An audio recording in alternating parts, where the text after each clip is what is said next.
Welcome to the M300 RTK tutorials.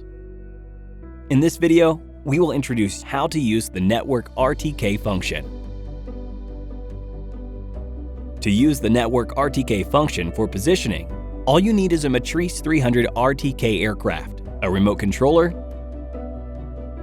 Connect the remote controller with the aircraft, and ensure the network connection is normal in the remote controller.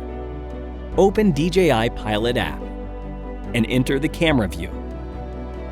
Tap RTK.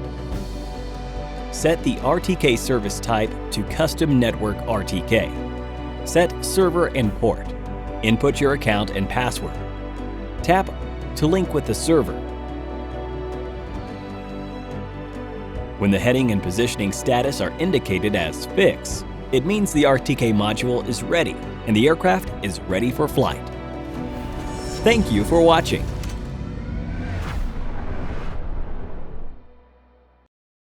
Hit the like button if this tutorial was helpful. If you need any support with your DJI gear, feel free to contact us via Facebook Messenger by following the link in the description. Thank you for watching.